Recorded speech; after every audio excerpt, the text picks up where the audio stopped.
Surprise, Sydney. Ooh, wow, sorry, must have gotten something caught in my throat there. Hey, how you doing? Welcome back. If you're new here, my name is Jess, and today, I must have forgot what we're talking about today.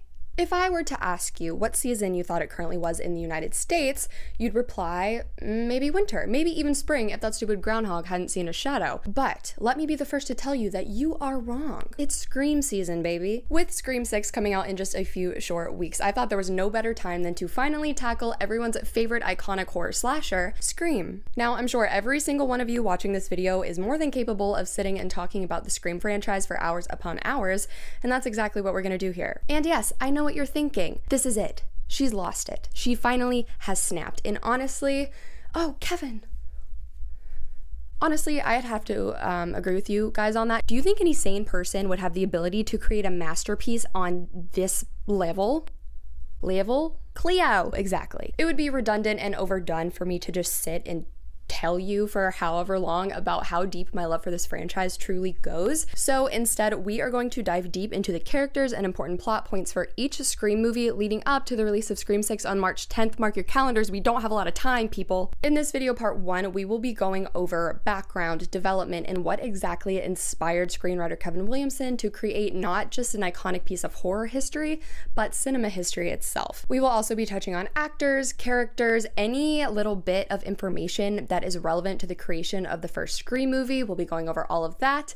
And then when that's done, we will finally be taking a deeper dive into the first Scream movie itself, going over important plot points, iconic dialogues, and we'll be going over a lot of the references to other horror movies that are made throughout the runtime of Scream, which is what it's very well known for. So that's about it for this video, part 1. Part 2, we will be covering character and plot analysis for Scream 2 and Scream 3, and then part 3, character and plot analysis for Scream 4 and Scream 5, leading up to the release of Scream 6, which you guys will get a review on as soon as I can get that posted. There's a reason why these movies are so well loved by so many different people, and my goal here isn't to just reaffirm that love, but hopefully to maybe teach you something new about a franchise you thought you knew everything about already. And even if you don't learn anything new whatsoever, I hope you're at least entertained by the sheer amount of effort and chaos that went into the creation of this video. Exhibit A, this whole setup that I have going on here is literally a logistical nightmare for someone who still records on their phone with a shitty mic and like a half-broken tripod, but we make it work.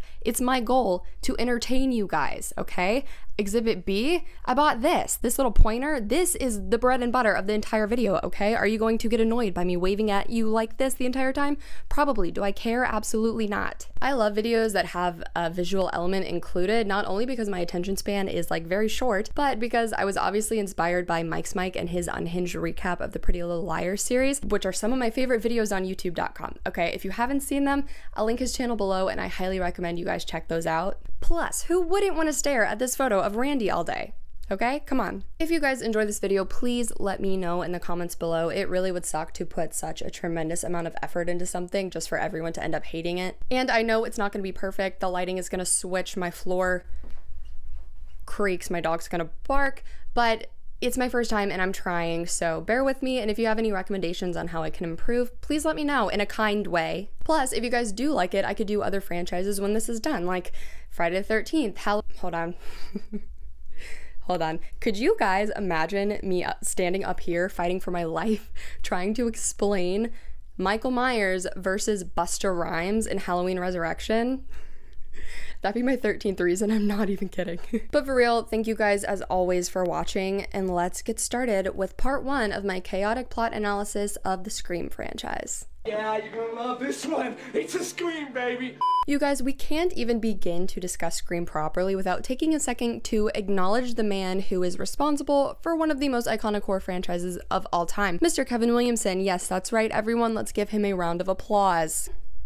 And I do just want to throw out there that Mr. Williamson is in fact also from North Carolina, and we went to the same college, so I don't want to say we're besties, but we're close like that. So sit down, relax, get comfortable, And let me tell you a little story. So one night in the mid-90s, Mr. Kevin Williamson is house sitting for a friend in Palm Springs, California. While house sitting, he turns on a sensationalized news special featuring the story of Danny Rolling, who was known as the Gainesville Ripper for his extracurricular activities of targeting young women in Gainesville, Florida. During a commercial break, Williamson notices that there's a window open in the house and he doesn't remember opening it. So he goes to the kitchen, grabs a knife, and calls his best friend to try and distract him from the fact that he thinks someone's in the house with him. And as Williamson is going from room to room, the conversation with his best friend quickly turns into that of scary movies, more specifically the boogeymen from these scary movies that used to haunt their nightmares as kids, like Michael Myers, Jason Voorhees, Freddy Krueger. Long story short, no one was in the house with him, but this conversation is very important because it inspired him to finally sit down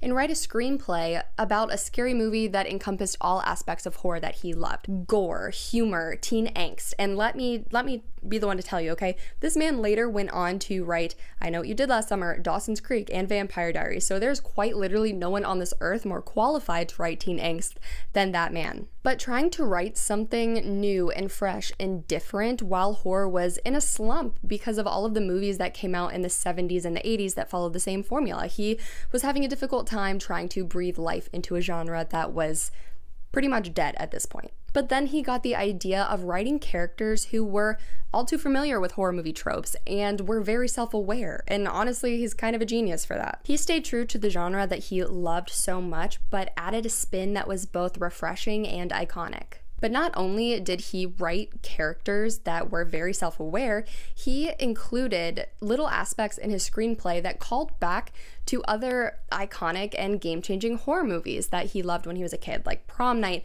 Halloween, Nightmare on Elm Street. Williamson would later say that one of the main reasons why he started writing is because it was a movie that he wanted to watch that no one else was making. And if you needed any type of motivation today, there it is. The first draft of the script that he wrote was only about 18 pages, and it pretty much was the entire opening scene to the first Scream movie we know and love today. And then after sitting on that for a little bit, he finally finished the entire first screenplay. But not only the entire first screenplay, but the concepts for Scream 2 and Scream 3, so that when he wanted to start pitching it to studios, he could pitch it as a franchise. Funny enough, he originally titled his movie Scary Movie, but that's an entirely different video for an entirely different day. When he finally started pitching to studios, the script for Scary Movie was so popular that it immediately sparked a bidding war. But at the end of the day, it was ultimately bought by Miramax and then developed under the Dimension Films label by Bob and Harvey Weinstein, who I will not be referencing anymore throughout any of my other videos I make on this franchise. It just fucking sucks that these two literal goblins are associated with it. I mean, they look like the goblins from that Spiderwick Chronicles movie. Tell me I'm wrong. The only reason I bring it up is because Bob Weinstein was the one to ultimately make the decision to switch the name from Scary Movie to Scream, because he was influenced by that Michael and Janet Jackson song Scream that was popular at the time. And he also said that maybe it wasn't the best idea to call a movie Scary Movie that had elements of humor in it. Who knows why scummy men do the things that they do. And although it took some convincing, our Lord and Savior, Wes Craven, finally signed on to direct. And it looks like we're gonna have a movie, people. Not only is the story just like inspiring as fuck, but it also really helped me appreciate the origins of a franchise that I love so much. So now that you have a little bit more background information into the development of Scream, let's go over something that is arguably the best part of the entire first movie, the cast. Side note, this of course is just the cast of Scream 1, and although we do have some characters that will carry over, I will put up the characters for each specific entry once we get there. So earlier when I said that it took a lot of convincing to get Wes Craven to sign on to direct this film, one of the main reasons why he eventually agreed is because he heard that none other than Miss Drew Barrymore was attached. And not only was she attached, no, she was supposed to play our Miss Sydney Prescott, our leading lady, our final girl. And although that rumor did turn out to be true, she was supposed to play Sydney Prescott, about 6 weeks from the start of production, she had to pull out due to scheduling conflicts, I think it was. But instead of just leaving the movie altogether, it was her idea to actually fill the role of Casey Becker. And if you don't know who Casey Becker is, first of all, okay. Second of all, I'll get to that and you're not going to want to miss it. An important thing to note is that even though she ended up taking a smaller role, Drew Barrymore's face was plastered all over the marketing material for this movie, right? Every poster, every DVD cover, anything and everything had her face on it. So imagine the audience's surprise when they sit down and she's K-worded in the first scene. So after the role of Sydney opened up, a lot of famous actresses wanted to step in and fill that role. We had Brittany Murphy audition, Alicia Witt, but it ended up going to the 22-year-old actress who had just started in the craft earlier that year, Miss Neve Campbell. Neve Campbell is Scream. There is no Scream without Neve Campbell. Scream would not be so highly regarded as it is today if Neve Campbell was not in it. And if you have any issue with that whatsoever, take it up with my lawyer, okay? Serious inquiries only, please. She is a very busy woman. Miss Sidney Prescott is my favorite final girl of all time, and that's 100% because of Neve's performance. So now that they had their Sydney, it was time for them to find their Miss Gale Weathers, our friendly neighborhood bitch of a newswoman. The studio really wanted an easily recognizable face to play Gale, so the role was initially offered to Brooke Shields, who turned it down. Enter Miss Courtney Cox. Courtney was an easily recognizable face at the time, of course, due to her popularity on the show Friends, which I think was in its second season at the time of filming the first Scream movie. Now, if you've seen Friends, you know that Courtney's character, Monica, is a bit of a pushover, a bit of a goody-goody, if you will, and that's the exact opposite of what Gale needed to be. So, when Courtney expressed her interest in the role, what did the studio do? They turned her down. But of course, not one to be deterred, Courtney literally begged and wrote Wes Craven letters explaining why she really wanted the opportunity to show the world that she was capable of playing something other than this pushover character that she was very famously known for. And after a while, she eventually wore them down and got cast and proved each and every single one of their asses wrong, okay? Courtney Cox is Gale Weathers as much as Neve Campbell is Sidney Prescott. And regardless of that god-awful haircut she had in Scream 3, Gale Weathers is one of my favorite characters of the entire franchise. Next, the role of Billy Loomis, Sidney's very hot but very questionable boyfriend, went to Skeet Ulrich, who had also recently starred in The Craft with Neve, where he also played very hot but very questionable boyfriend. Billy's last name is a very obvious callback to the Halloween movies, referencing Dr. Samuel Loomis, who was Michael Myers' psychiatrist. Now, Mr. Matthew Lillard. I love this man. Of course, playing Stu Macher, Billy's BFF, probably BF if we're going off of body language here. Matthew Lillard literally stumbled into the role of Stu Macher because he was accompanying his girlfriend to an audition at the time, and the casting director was there and was like, hey, you want to audition? He was like, yeah, sure.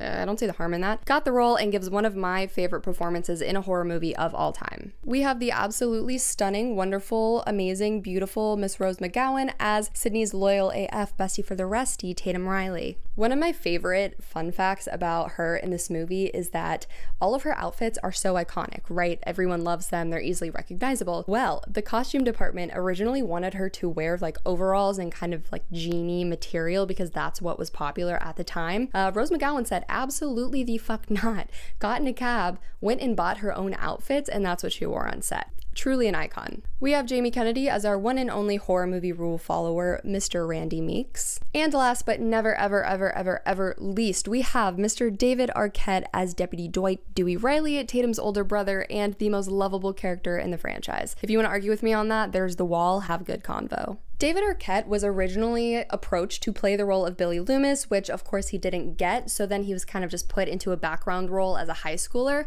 But David Arquette said, no, this is not gonna do. He really wanted to play Dewey, but at the time, Dewey was written as this like really macho leading male character, and obviously that is not like he's a leading male, but he is our squishy little cinnamon roll Dewey, okay? So when he approached Wes with this Barney Fife-esque character that he wanted to approach Dewey as, they were like, no.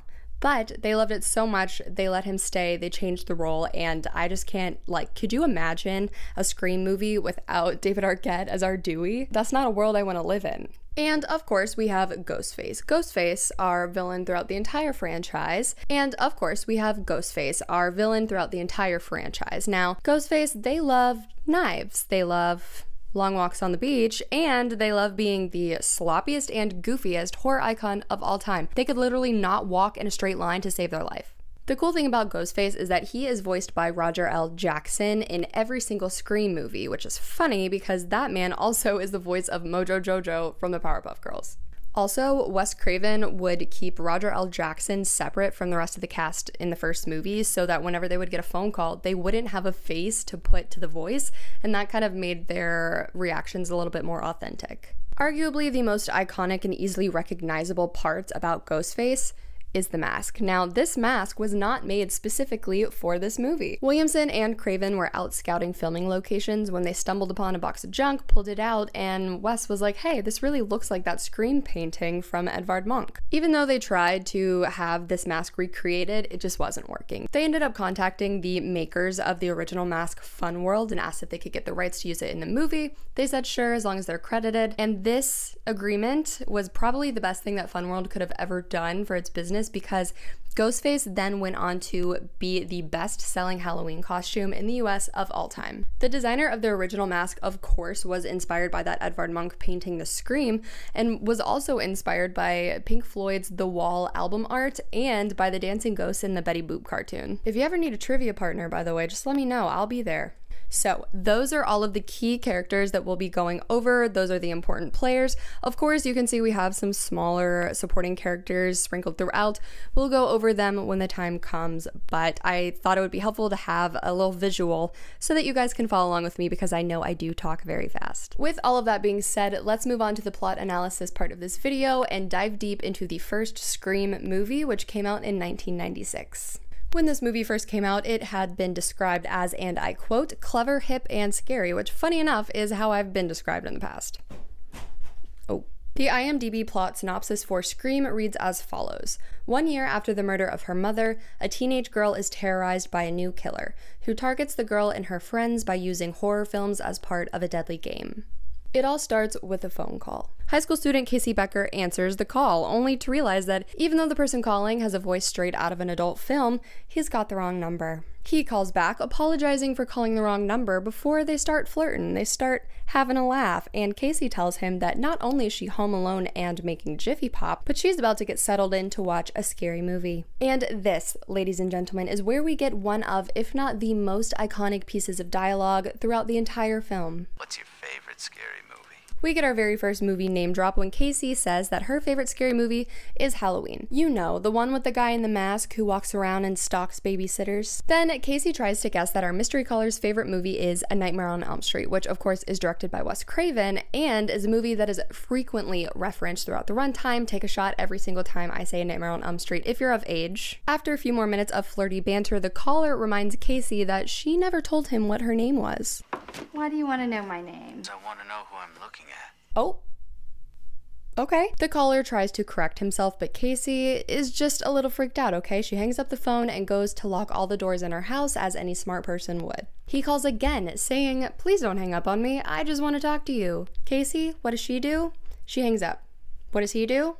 He calls back. This time, losing the sexy voice, he says, listen, lady, if you hang up on me one more time, it's not gonna look good for you. At this point, he's just fucking with her, right? He goes, rings the doorbell, Casey says, who's there? And this, ladies and gentlemen, is where we get our first rule of how to survive a horror movie. You should never say who's there. Don't you watch scary movies? It's a death wish. You might as well come out here to investigate a strange noise or something. Give me my Oscar. I will take my Oscar now, thank you. The caller tells Casey that unless she wants to see her boyfriend, Steve, leave the land of the living, she's gonna have to play a little game, a little horror movie trivia, if you will. And once Casey sees that Steve is indeed tied up on her pool deck, she agrees to play the game and answers the first question right, correctly saying that Michael Myers is the killer in Halloween. However, things aren't looking too hot for Stevie Pooh whenever she incorrectly answers the next question, saying that the original killer in Friday the 13th is Jason Voorhees. Ooh, Casey, now I know I taught you better than this. And because Miss Casey chose not to listen to me when I told her that the original killer in Friday the 13th is Pamela Voorhees,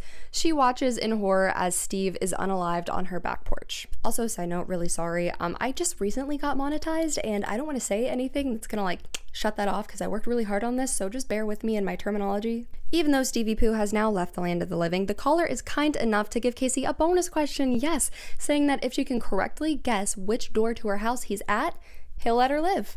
Well, it turns out she doesn't even need to answer this question because we then see a chair being thrown through the window and someone in a black cloak running through the house. And no, it's not a Dementor. Ladies and gentlemen, this is our first sighting of Ghostface. Casey is able to sneak out of the back door and is looking pretty hopeless at this point until she sees a car coming down the driveway. Casey's parents pull in the driveway and we really truly believe that she is going to be able to yell out for help in time, but unfortunately, she's caught by Ghostface. Her parents go inside, they see that the place is a wreck, and they see that their daughter's missing, so they put 2 and 2 together and go to call the police. But remember, Casey still has the other phone on her, so when they pick up the line, all they hear is their daughter taking her last breaths. The line cuts out, and Casey's dad tells her mom to go to the Mackenzies, which is the same thing that Laurie tells Tommy and Lindsay to do in the first Halloween movie. Her mom runs outside, coming face to face with Casey's body hanging from a tree in their front yard. She falls to her knees, lets out a blood-curdling scream. End scene. If I were to tell you that this scene changed lives, would you believe me? Also, yes, of course, I have exes. This is not amateur hour, okay? We're all professionals here. So we have already unfortunately lost Casey and Steve. Everyone take a moment of silence. Okay, let's continue.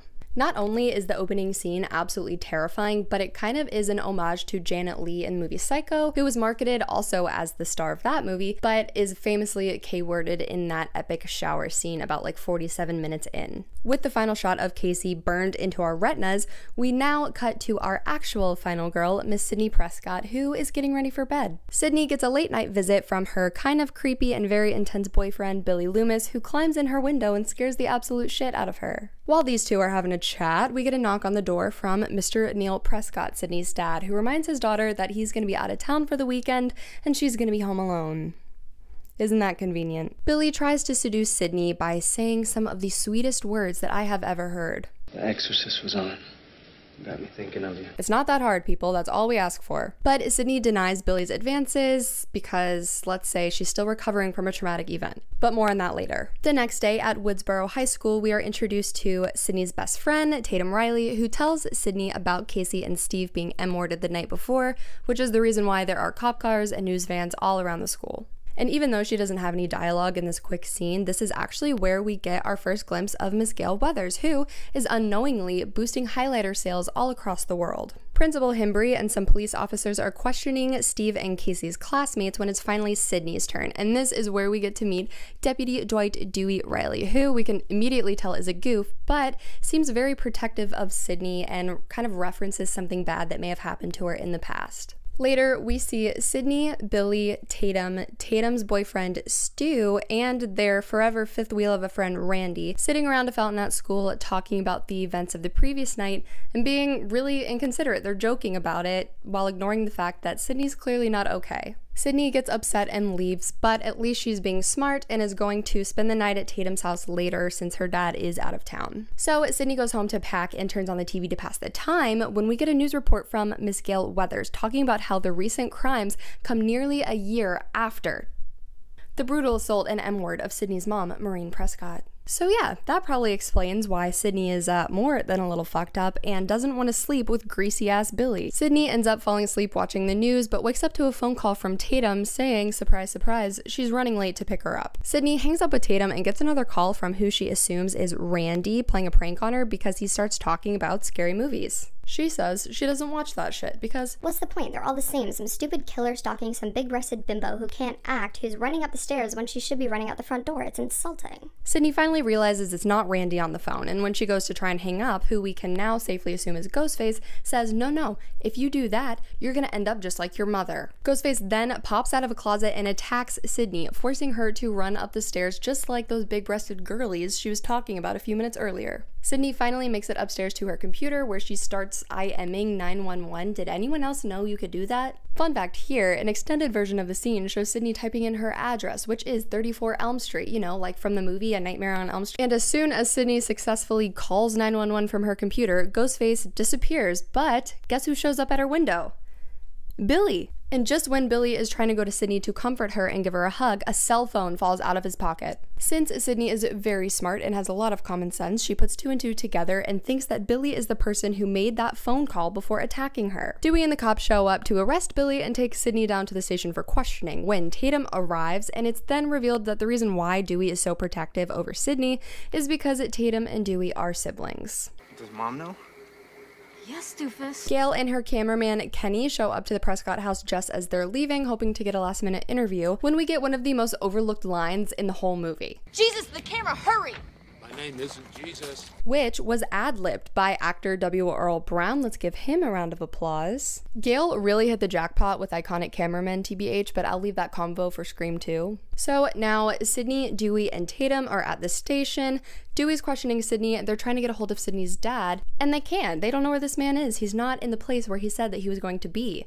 That's suspicious. Billy is also at the station, but he's under arrest, okay? But this man is so desperate for Sydney to believe that he was not the one to make that phone call that he's begging the cops, check my call logs. It's gonna come up clean. It's gonna be fine. It'll be a misunderstanding, but I was not the person to attack Sydney. Another quick little factoid is that the sheriff of Woodsboro, who is not on my wall because I got a little lazy, he actually played a cop in A Nightmare on Elm Street, and Kevin Williamson has confirmed that it is canon that the cop got so upset and fed up with the events that happened in Nightmare on Elm Street that he moved to a small town in California to escape the violence. How'd that work out for you, dude? We then see Gail and Kenny arrive at the police station, which is just a little bit crowded. So Gail remembers that there's actually a back entrance to the station, and they catch Sydney, Dewey, and Tatum just as they're leaving. And it's here that we learn that Sydney and Gail, they got a little bit of history. Sydney asks Gail how the book is doing, which we can only assume is written about Sydney's deceased mother, but that will be confirmed later. And then we get one of my favorite scenes in the whole movie. I'll send you a copy. I'll send you a copy. Bam! Sid, super bitch. Sydney and Tatum finally get to go home and get some rest, and they're laying in bed when the phone rings. It's Ghostface calling. He tells Sydney that she got the wrong guy. It's not Billy, because if it was Billy, he wouldn't be able to make the phone call that Ghostface is making to Sydney right now. Did that make sense? The next morning, we see Sydney, Tatum, and Dewey all eating breakfast, watching a news report when we finally get the scoop into what happened to Sydney's mom. Now keep up with me here, because this is where it gets a little confusing. So, supposedly, Sydney saw a man caught in... No, I forgot about Cotton. Please don't come for me. I tried, okay? But he will be more relevant in Scream 2. I promise I'll have his photo up here. So, supposedly, Sydney witnessed a man named Cotton Weary, who's famously not on the board, leave her house after her mother was assaulted and M-worded. Sydney testified against Cotton in court, where he was convicted and sent to prison, where he is currently serving on death row. So the reason why people aren't connecting Maureen's death with Casey and Steve is because the man that they think is responsible for the crimes, Cotton Weary, is in prison. Therefore, the person who got Casey and Steve can't be the same person who got Maureen Prescott. After the news report, we learned from Dewey that Billy was in fact released from custody because his phone log was clean, confirming that he was not the person to make those calls. Dewey drops Sydney and Tatum off at school, and Tatum gives us this iconic outfit, which is a reference to the number 10 jersey worn by Johnny Depp's character Glenn in A Nightmare on Elm Street. I'll say it, bring back crop tops for men. Sydney approaches Gail's news van outside of the school, where we can see Gail trying to cover up that beautiful shiner that Sid gave her the night before. Gail quickly picks up on the fact that Sydney sounds like she's starting to rethink her testimony against Cotton, and Gail thinks she's gonna have the opportunity to get an innocent man off of death row. Do you know what that could do for her book sales? Billy's back at school looking greasier than ever and is more upset about the fact that Sydney won't sleep with him than the fact that she got him arrested last night. Sid gets upset and hides in the bathroom, where she not only hears some girlies shit-talking her mom, but she gets a surprise visit from Ghostface, kind of proving that she's not really safe no matter where she goes. Dewey shows up at the school but is stopped by the very attractive and very charming Gail Weathers, who's trying to get the inside scoop. But Dewey is a man of the law, and he only lets loose about the fact that they still cannot contact Sydney Prescott's dad, and that they haven't ruled him out as a suspect yet. Back inside the school, we see Principal Himbry expelled 2 students for running around in Ghostface costumes, as he should, and he makes an announcement that Woodsboro High will be ending classes early and that the town has implemented a 9 p.m. curfew. Remember Tatum's boyfriend Stu? Yes, well, Stu sees it as the perfect opportunity to throw a rager at his house, and Sydney and Tatum agree to come, even though that's probably the stupidest thing that they could do. I really do like Tatum's character and do think she cares about Sydney as a friend, but she's so selfish sometimes. I mean, Jesus Christ, your best friend is getting stalked by a killer and you want to go to your boyfriend's party? Sorry? Class has now ended and we see Principal Himbry in his office as he's trying on some of the Ghostface costumes that he confiscated earlier when he hears a knock on his door. He opens the door, but he only sees the janitor Fred in the hallway. Probably one of the most obvious callbacks in the whole movie. The janitor is played by none other than Wes Craven, wearing clothes that were actually worn in A Nightmare on Elm Street, and the janitor's name is Fred, like Freddy Krueger. But Fred's not the one who knocked on his door, so he can smell that something's a little bit fishy, but unfortunately, he's too slow and Ghostface adds him to his ever-increasing body count. Bye, sister. I also did forget to put an X on Maureen because she has passed. Okay, I just want to make sure everything is current and up to date. That's looking pretty good. I'm pretty proud of myself. While Principal Himbry is basically being forced to retire, Sydney and Tatum are having a little chat about Sid's feelings on whether or not Cotton is the one who M-worded her mom. We learn from this conversation that Tatum believes that Cotton was having an affair with Sydney's mom, and that's the reason why Sydney saw him leaving her house that night. Admittedly, Sydney's dad is out of town a lot on business, but she doesn't believe that her mom would do that. But then Tatum says that she believes, and other people believe, that there were other men that Maureen was cheating on Neil with. Poor Maureen, she's no longer with us and she still can't even catch a break. But now Sydney is starting to worry that if she sent the wrong man to prison, then the killer's still out there. Tatum, ever the very sympathetic friend, replies saying, "Come on, Sid, you're starting to sound like a Wes Carpenter flick or something." Obviously referring to Wes Craven and John Carpenter, who directed Halloween. Then they give us this gem of Ghostface lurking through the bushes. That's one of my favorite shots out of the entire film. I think it's so fucking funny. Then we cut to the video store where Randy works and Stu happens to be there picking out some videos for his party tonight. Billy is there also being a creepy, greasy jerk. Stu and Randy get to chit-chatting where Randy says that Billy, he's got killer all over his forehead, okay? It's standard horror movie shit. Stu? He's not tolerating the slander against his best friend slash boyfriend, okay? He says, isn't it fishy that they can't find Sydney's dad, that they have no idea where this man is? Maybe he's the killer. But one thing about Randy, he's gonna think everyone's a suspect. There's a formula to it. A very simple formula. Everybody's a suspect. So now everyone is getting packed up. They're gonna leave Woodsboro early because of the curfew. While Red Right Hand by Nick Cave and the Bad Seeds is playing in the background, and it's perfectly synced with this shot of Dewey shutting his car door. Designed and directed by his red right hand. And to me, that's cinema. I am now going to take this opportunity and act out the next scene for you. Dewey. Sure is quiet. Sydney. God, look at this place. It's the town that dreaded sundown. Dewey. Yeah, I've seen that movie. It's about a killer in Texas, huh? Tatum. Hey, Sid, just think. If they make a movie about you, who's gonna play you? Sydney. I shudder to think. Dewey. I see you as a young Meg Ryan myself. Sydney. Thanks, Dewey. With my luck, they'd cast Tori Spelling. Hand it over.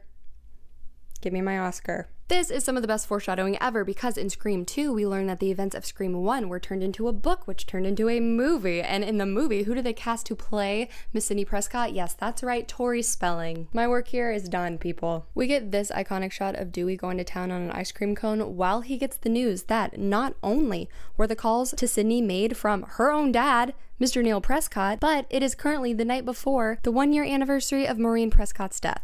The sun has finally gone down in Woodsboro, and what does that mean? Yes, of course, it is time for Stu Macher's legendary party, everyone. Dewey drives Sydney and Tatum to the party, and he's gonna stand outside just in case anything crazy happens. Now, Stu's house?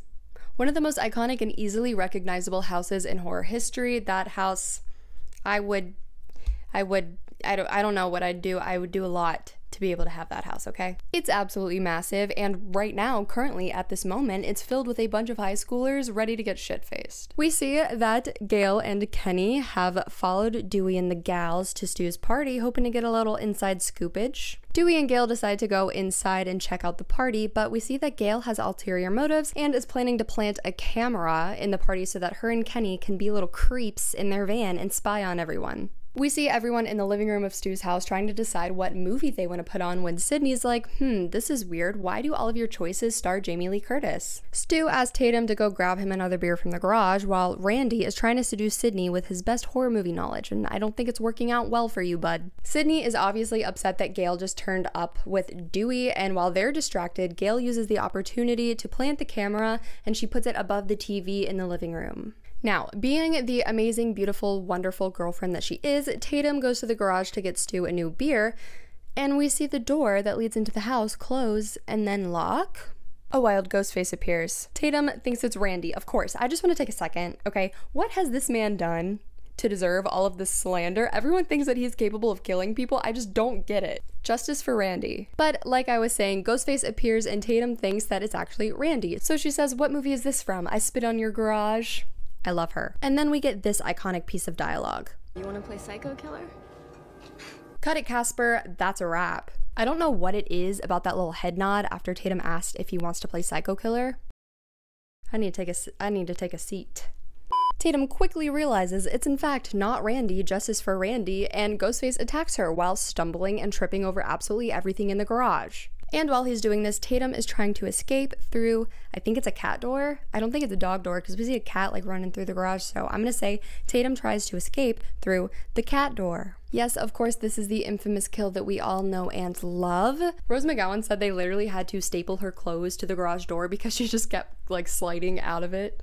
And while Tatum is trying to escape through the kitty door, Ghostface sees this and he's like, not on my watch, and flips the garage door switch. The garage door starts going up, and unfortunately, everyone, it's time for another X. Miss Tatum has her head squashed in the whole kerfuffle. So, thank you for your sacrifice.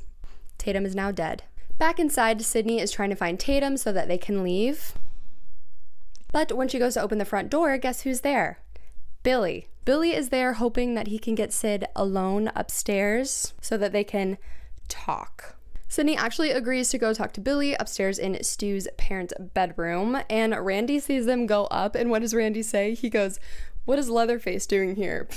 I'm so sorry, but if anyone referred to me as like Leatherface as an insult, that's it. I'd end the game right there. So while Sid and Greaseball go upstairs to talk, we see Gail has made it out to her van after planting that video camera inside, spying on everyone, which is not creepy at all. And her and Kenny plan to watch the footage, and they discover that, what? There's a 30-second delay? Back upstairs, we see Sydney and Billy. Sydney is basically like opening her heart up to him about how she feels about her mom and the whole situation.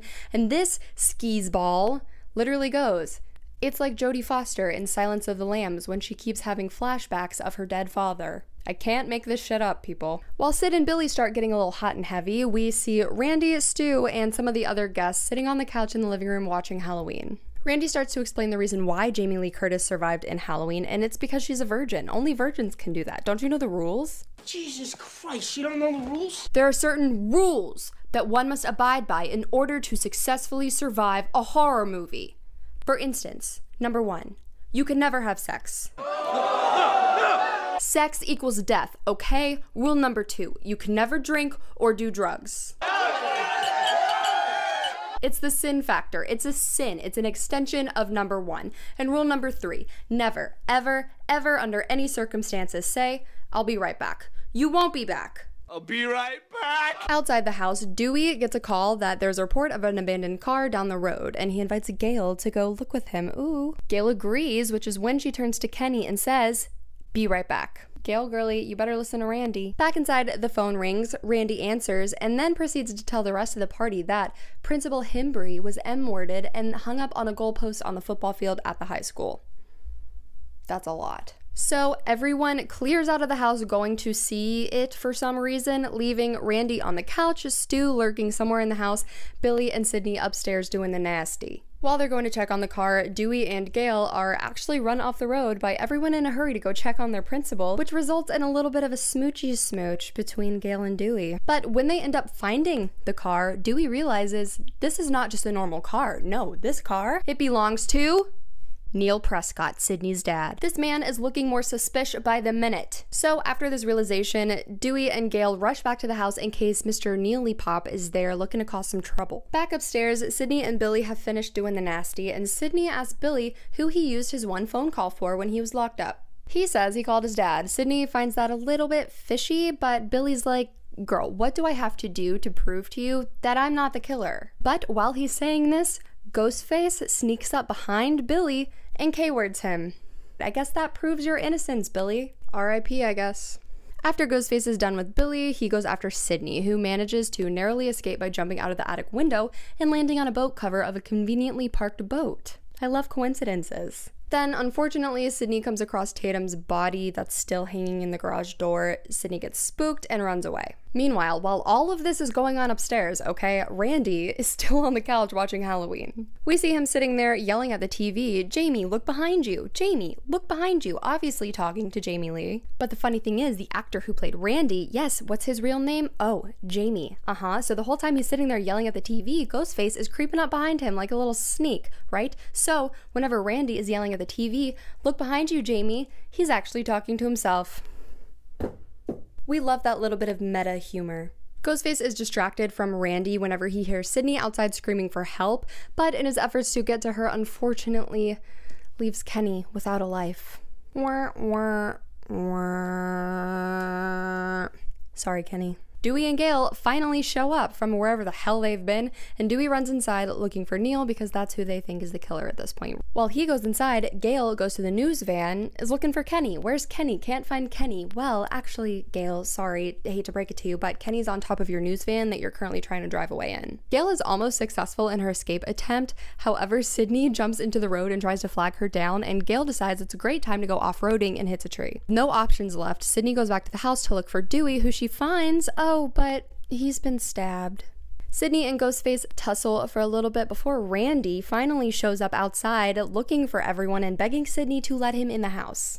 At this point, Sydney does not trust a single fucking person, Randy included, so when Stu shows up outside trying to convince her that Randy's the killer and to let him inside, she doesn't trust any single one of them, okay? She actually closes the door in their face and locks them outside, and I love her for that. We finally think that Sydney, she's got a minute to rest. She has a minute to catch her breath. No, of course not. Billy, he's not dead. And I ripped a little piece of Skeet. Sorry, Skeet. Billy comes back from the dead like the little cockroach that he is and throws himself down the stairs trying to get to Sydney. Sydney at this point has a gun that she took off of Dewey after he'd been stabbed, and Billy convinces Sydney to give him the gun. And once this little greasy cockroach has the gun, he opens the door, lets Randy inside. Randy, oh, thank you, Stu, he's gone crazy, he's gone mad. Billy turns around. Poof. We all go a little mad sometimes. Bitch. That's right, ladies and gents, not only did Billy Loomis shoot Randy, but Billy Loomis, who is somehow still even more attractive covered in blood, is Ghostface. But I know what you're thinking. He is dead. He was covered in blood. Oh no, he's got a plan for everything, don't you know? He watches movies. He starts licking his fingers like a little weirdo and reveals that it's actually corn syrup, like the stuff that they use for pig's blood and Carrie. I'm sure Sydney was real appreciative for that little tidbit of information, sir. Trying to get away from Billy, Sydney runs into who? Stu? Surprise, Sydney. Yes, that's right, ladies and gentlemen. There is not one Ghostface killer, there are two, and their names are Billy and his boyfriend Stu. Now, I personally think that the last 20 minutes of this movie are the best of the best, and it's mainly because of this man's performance right here, okay? I think it is totally unhinged, totally crazy, and even though there are some people who think it's annoying, people who don't like it, and Matthew Lillard, he still doesn't even like this performance, okay? I think it's outstanding. Neve Campbell and Skeet Ulrich give their best performances here too. Like I said, the last 20 minutes are just like incredible.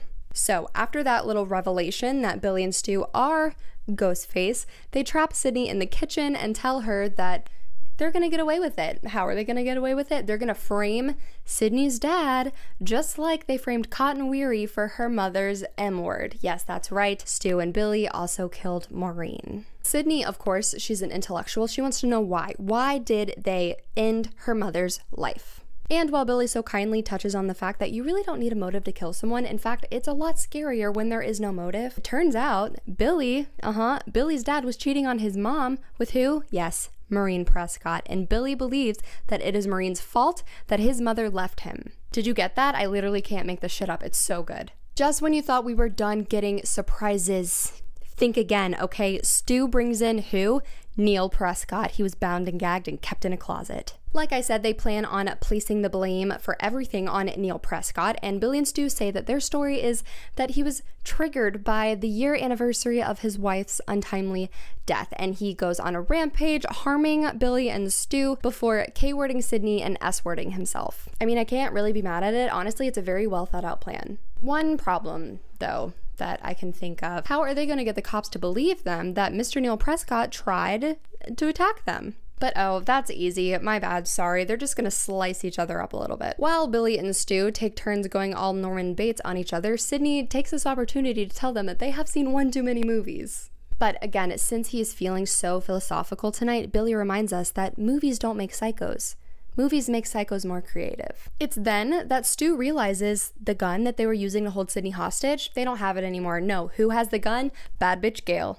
She did not die in that car crash. No, she survived, which is so hype until we realize that she has made mistake number one. She didn't turn off the safety of the gun and tries to shoot Billy and Stu, which, you know, doesn't really work. But Gail did do a good thing here, okay? She distracted Billy and Stu from Sydney while Sydney grabbed her dad and scurried out of the kitchen. And as Billy and Stu realize that Sydney is gone, what does she do? She gives him a little phone call and she says, do you want to play a game called Guess Who Just Called the Police and Reported Your Sorry Motherfucking Ass? Exhibit A into why she is my favorite final girl of all time, okay? I don't think any further arguments are necessary at this point. I love a petty bitch. Billy goes on a rampage. He is ripping apart everything in sight trying to find Sydney while Stu, poor Stu, is leaning over the counter and he's bleeding out because Billy went a little bit too hard. Stu gets the phone and Sydney is still on the line and she's like, Stu, I get Billy's motive, but what's in it for you? Why did you do this? Peer pressure. That is diabolical. Okay, and this is followed up with one of the best lines in the movie. My mom and dad are gonna be so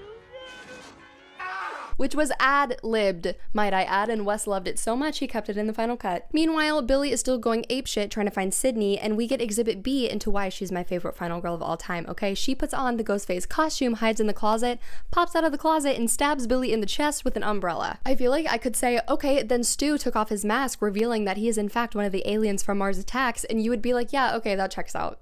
So after Billy is stabbed in the chest by the umbrella, he's kind of laying there on the floor supposedly dead when Mr. Stu has a second wind. He gets up, him and Sid have a little bit of a fight in the living room, which ends in Sydney pushing a TV on Stu's head and electrocuting him to death.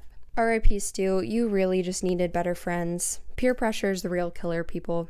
After Sydney ends the bromance between Stu and Billy for good, Randy pops up. Yes, Randy, after being shot, he's still alive, and he's saying, I've never been happier to be a virgin in my entire life. But honestly, this man, he just can't catch a break, okay? Because this fucking cockroach, I'm telling you, he's a cockroach, he's not gonna die. He pops back up, punches Randy in the face, okay? He did not deserve this. Being the bad bitch that she is, Sydney sticks her finger into Billy's wound that was caused by the umbrella right before somebody shoots him. Yes, I said shoot, that's somebody.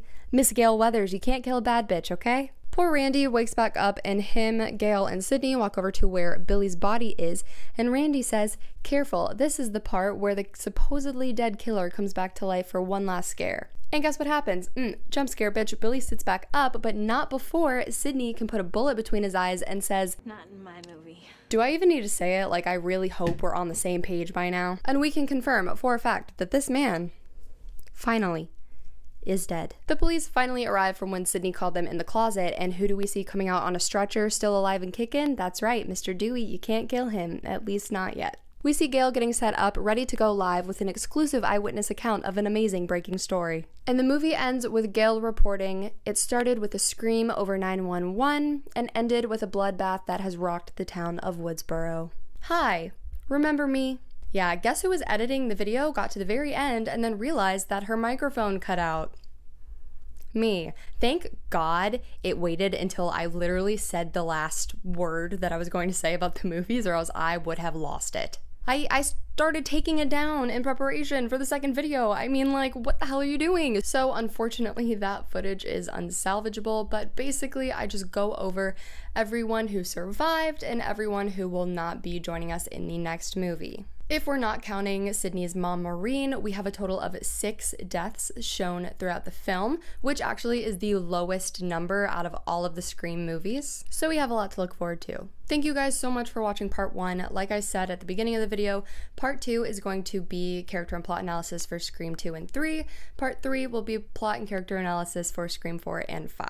And then, of course, you will get a full review of Scream 6, probably like a first reaction, spoiler-free, and then a little bit later I'll do like a full breakdown with the spoilers included. I timed out these videos so that you have one per week leading up to March 10th, so I hope I can stick to that timeline. But yeah, there you go. That was part 1 of my chaotic plot analysis of the first Scream movie. We have a long way to go, you guys, so thanks for sticking with me. I really appreciate you and your support. If you like this video, it would mean the absolute world to me if you could like it, comment, subscribe, do whatever you need to do to engage with it, and it would really make my day. Thank you guys so much as always, and I hope to see you next time. But until then, stay creepy.